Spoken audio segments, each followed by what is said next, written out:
Showdown on Capitol Hill over ICE and President Trump's overall illegal immigration roundup. His agenda. The heads of 3 agencies testified yesterday before the House Homeland Security Committee. Acting ICE Director Todd Lyons stood by his agents and the administration's illegal immigration enforcement, or ICE. Democrats with some incendiary rhetoric. Do you know what other regimes in the 20th century required similar proof of citizenship? Yes, sir. What?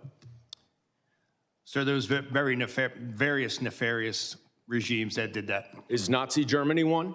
Yes, but Is the Soviet Union one? I honestly... Sir, I'm asking the questions. Is the Soviet Union one? Yes, sir, but I totally... This is the wrong type of questioning. Mr. Lyons, will you resign from ICE? No, sir, I won't. How do you think Judgment Day will work for you with so much blood on your hands? I'm not going to entertain that question. Oh, okay, of course not. Do you think you're going to hell, Mr. Lyons? I'm not going to entertain. Of course not. No, but she could be going to prison.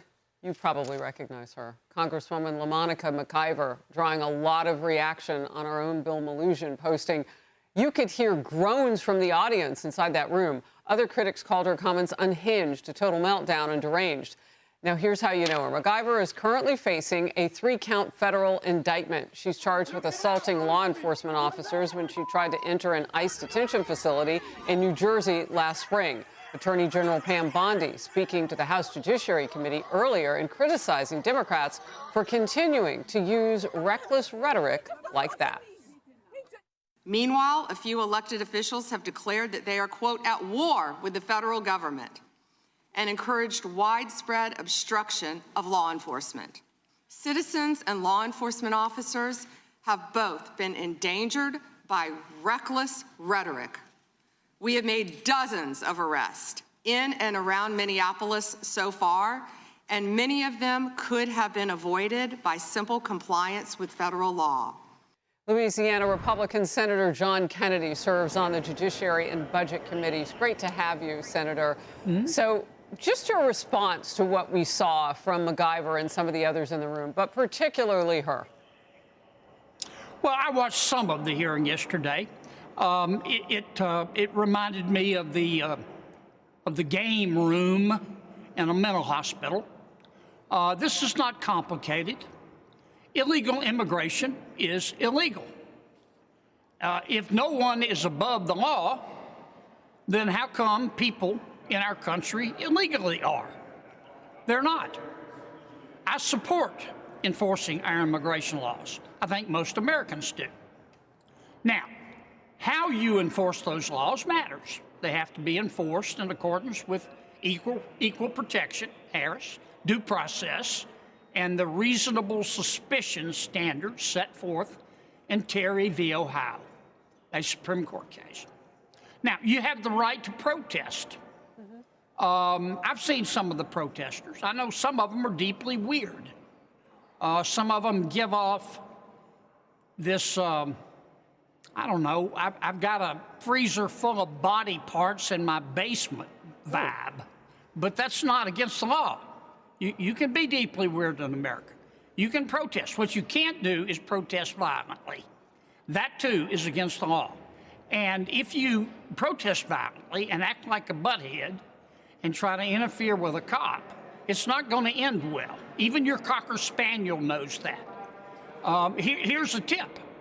Most cops, including ICE officers, will leave you alone unless you do illegal stuff. And that's what all this is about.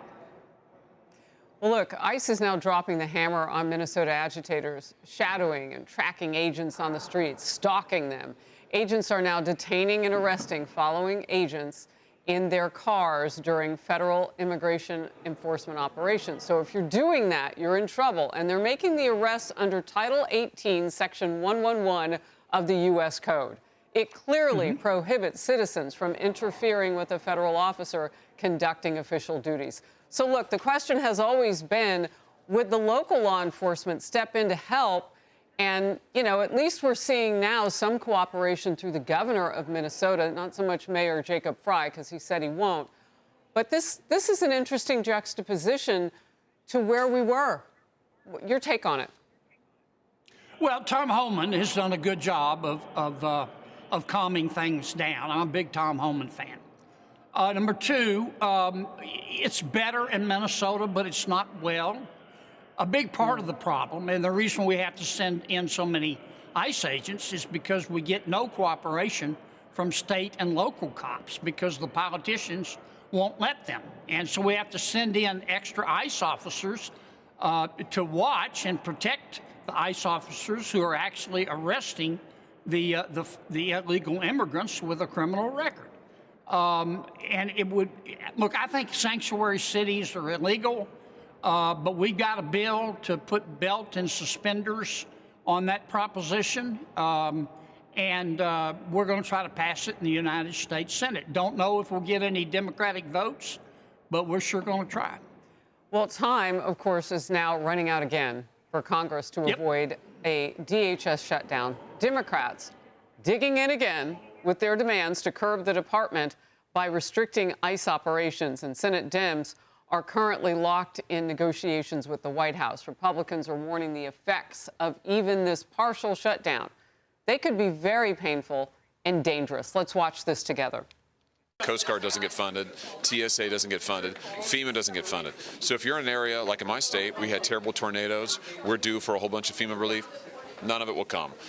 If you're trying to travel, good luck to you, because TSA isn't going to be operating. ICE will not be defunded if this doesn't pass. All of those other things that the American people depend on will be. One thing they all have in common is these are the agencies whose job it is to keep America safe, and it makes no sense whatsoever to force us into this situation. They are being unreasonable. And today, Republicans on the House Appropriations Committee are hosting leaders from several DHS agencies, and they are testifying on the sweeping fallout if the department's funding expires. Here's committee member Tom Cole. We persist in holding government funding hostage and force a third shutdown in less than 4 months.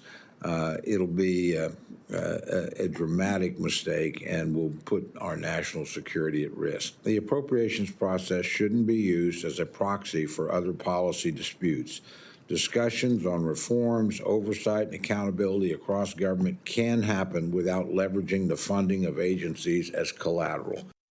Senator Kennedy, are you concerned that Republicans will get blamed for this? Sometimes that can happen. Often it does for the party in power because it keeps happening. Or do Dems put themselves in political risk? Well, look, Congressman Cole, as usual, is right. The problem is he's being rational. This is not a rational process. This discussion we're having is not a discussion about how we should use scarce taxpayer resources to fund the Department of Homeland Security. This is what's going on. The Karen wing of the Democratic Party wants to defund ICE, just like they wanted to defund the police. And we know how that vampire movie turned out. The Karen wing of the Democratic Party is in control of the Democratic Party. And even if we agreed to every one of Senator Schumer's conditions, and I won't vote for him, he couldn't deliver the Democratic votes because the Karen wing will punish any Democrat that votes to keep the Department of Homeland Security open. And that's just a fact. And that's really what's going on. And as a result, look, I don't hate anybody, but Senator Schumer, he knows what I'm saying here is true. He's kind of wandering around like one of those Roombas, you know. Looks like a man who just lost his luggage. He's negotiating. He's negotiating something, but he can't deliver the votes even if we agreed. So we're not going to agree, and we wouldn't anyway. Senator Kennedy, thank you very much. We will be watching it all and praying that America doesn't have to face another Democrat-led shutdown. Good to see you. Thank you. Good to see you, Harris. Hey everyone, I'm Emily Campagno. Catch me and my co-hosts Harris Faulkner and Kaylee McEnany on Outnumbered every weekday at 12 p.m. Eastern, or set your DVR. Also, don't forget to subscribe to the Fox News YouTube page for daily highlights.